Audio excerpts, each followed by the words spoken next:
सुबह विद्यार्थियों आप सबका स्वागत है आपके अपने YouTube channel Hindi classes NCERT and RBSE for मेधावी कौशिक। विद्यार्थियों, मुझे पूरी उम्मीद है कि आप स्वस्थ हैं, आपका अध्यापन का सुचारू चल रहा है। जैसा कि आपको विदित है, मैं आपको हिंदी पढ़ा रहा हूँ। हिंदी के अंदर आज क्लास 9 और चैप्टर नंबर कौन सा है भाई? 5, धर्म की आड़। लिखने वाला कौन है? गणेश शंकर विद्यार्थी। क्लास 9 और धर्म की याद चैप्टर नंबर 5 कोर्स भी सपस गणेश शंकर विद्यार्थी। इसके विद्यार्थियों 2 भाग बनाकर मैंने अपलोड कर दिए हैं। मुझे उम्मीद है कि आपने दोनों भाग देखे होंगे, आपको समझ में आगे होंगे। आज इस पाठ का अगला भाग लेके आया हूँ विद्यार्थियों का मेरे द्वारा बनाई वीडियो को पसंद आ रही है तो इसे ज़्यादा लाइक कीजिए, कमेंट कीजिए, शेयर कीजिए विद्यार्थियों। और अगर चैनल पे अगर आप नए हैं तो चैनल को तुरंत सब्सक्राइब कर लीजिए ताकि आपको लेटेस्ट वीडियो मिलती रहे। देखिए, धर्म की याद मैंने पहले बताया था कि गणेश शंकर विद्यार्थी धर्म की परिभाषा नए तरीके से बता रहे हैं कि वास्तव में देखा जाए तो आज क्या है, चारों तरफ धर्म की बोलबाला है और धर्म के नाम पर हम कुछ भी कर सकते हैं। किसी को भी जनता को भगा सकते हैं सिर्फ और सिर्फ किस पे? धर्म के नाम पर। ये जो धर्म होता है बहुत ही खतरनाक होता है विद्यार्थियों। धर्म की व्याख्या की गई है और धर्म की व्याख्या करते हुए गणेश शंकर विद्यार्थी ये बात बताते हैं कि वर्तमान समय कैसा है भाई? वर्तमान समय धर्म का है और धर्म के आधार पर आप इंसान को भगा सकते हैं। इंसान को क्या कर सकते हो? गुमराह कर सकते हो। किसके नाम पे? धर्म के नाम पे। धर्म एक ऐसी चीज है, धर्म की व्याख्या करते हुए बता रहे हैं कि वर्तमान समय धर्म है, लेकिन धर्म क्या है वास्तव में, इस पे आज तक किसी ने भी क्या नहीं किया भाई? विस्तार से विवेचन नहीं किया। धर्म कभी भी विस्तार से विवेचन नहीं किया। धर्म कभी भी ये चीज नहीं कहता कि आप क्या करो भी, जीवन में मतभेद पैदा करो। ये कौन कहते हैं? ये धर्म का सहारा लेकर ऐसे कपटी लोग कहते हैं। ऐसे कपटी लोग क्या कहते हैं? धर्म का सहारा लेकर जनता को भगाना चाहते हैं, जो इस पाठ में बताया गया है। किसने बताया है? गणेश शंकर विद्यार्थी ने बताया है। देखिए विद्यार्थियों, धर्म की व्याख्या के बारे में बताने का प्रयास किया गया है और धर्म की व्याख्या देते हुए उन्होंने कहा है, धर्म की उपासना के मार्ग में कोई भी रुकावट न हो। जिसका मन जिस प्रकार का चाहे उसी प्रकार की धर्म की भावना अपने मन में जगाए। धर्म बंधन नहीं होना चाहिए धर्म को अपनाने के लिए। जिसका मन जो जिस भी धर्म को अपनाने के लिए मानता है वो उसी धर्म को अपनाए, ऐसे विधान में छूट होनी चाहिए। यूं नहीं है कि अगर हिंदू है तो हिंदू बनाए, मुस्लिम है तो मुस्लिम बनाए, सिख है तो सिख नहीं। अगर वो सिख धर्म में है और उसे अगर मुस्लिम धर्म पसंद आ रहा है तो उसे अपनाए, उसे बंधन ना हो, वो ये चाह रहे हैं।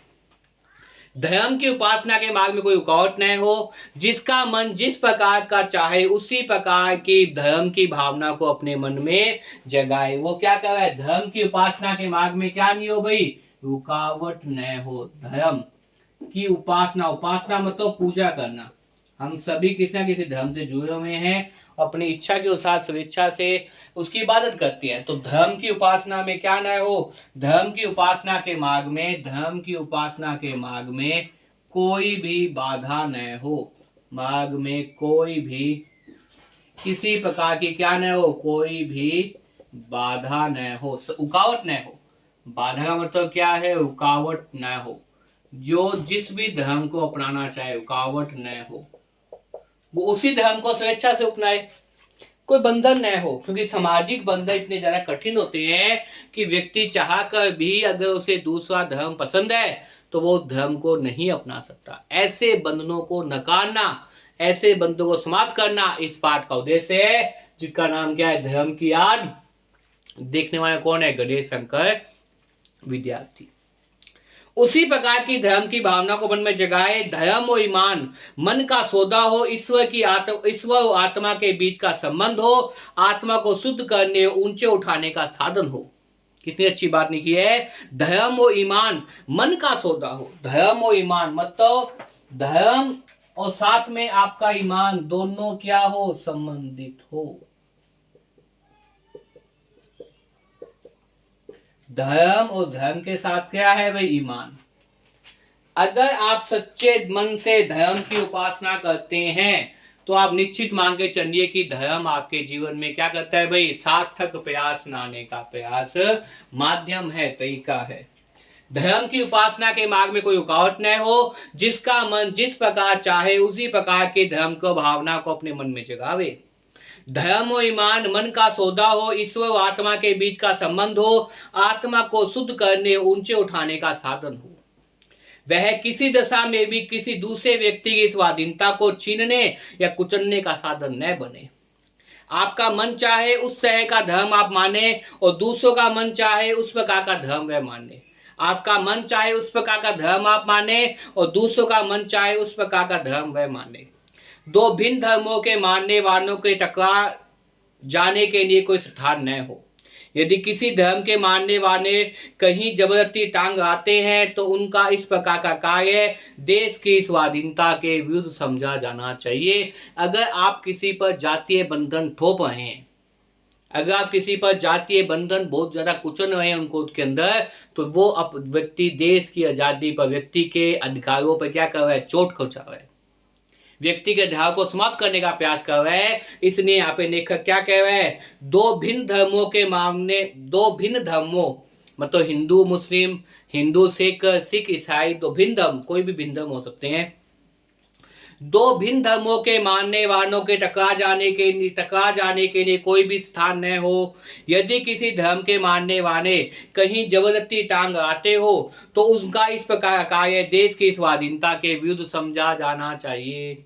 देश की स्वाधीनता के लिए जो उद्योग किया जा रहा है उसका वह दिन निस्संदेह अत्यंत बुरा था जिस दिन स्वाधीनता के क्षेत्र में खिलाफत, मुन्ना, मौलवियों, धर्माचार्यों का स्थान दिया जाना आवश्यक समझा जाने लगा।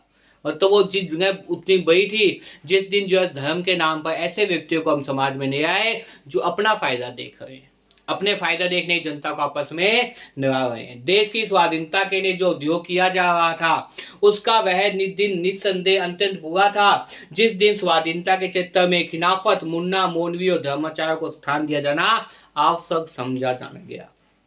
एक प्रकार से उस दिन हमने स्वाधीनता के क्षेत्र में एक कदम पीछे हटकर दिया था, क्योंकि ऐसे लोगों को आगे नहीं आए जो खुद अपना शासन करना चाहते हैं। तो हम कैसे आजाद हो जाएंगे, हम कैसे आजादी के पर्व बना पाएंगे।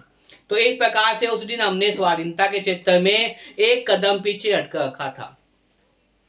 अपने उसी पाप का फल आज में भोगना पड़ रहा है। देश को स्वाधीनता के संग्राम में ही नहीं, मुन्ना, अब्दुल, बाबरी, शंकराचार्य को देश के सामने दूसरे रूप में पेश किया, उन्हें अधिक शक्तिशाली बना दिया।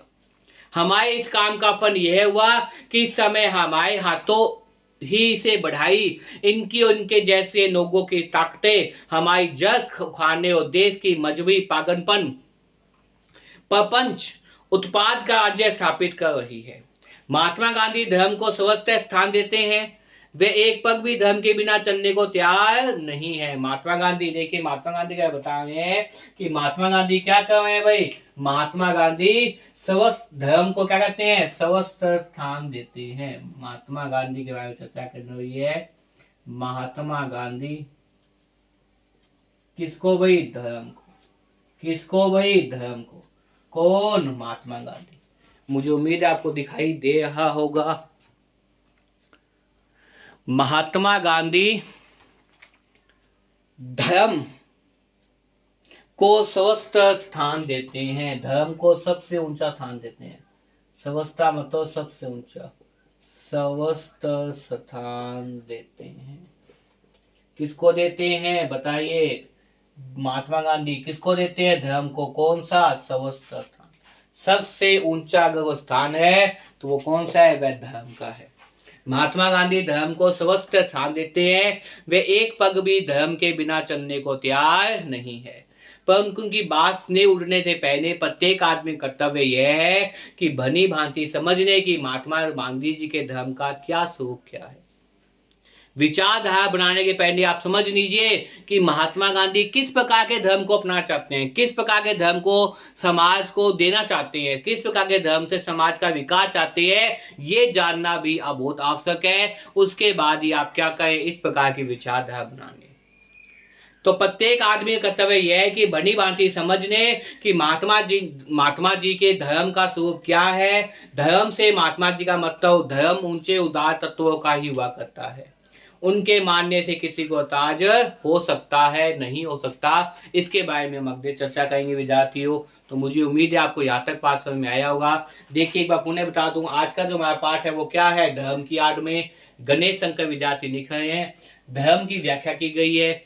इंसान धर्म के नाम पर क्या होता है, गुमराह होता है, विस्तार से विवेचन किया गया है।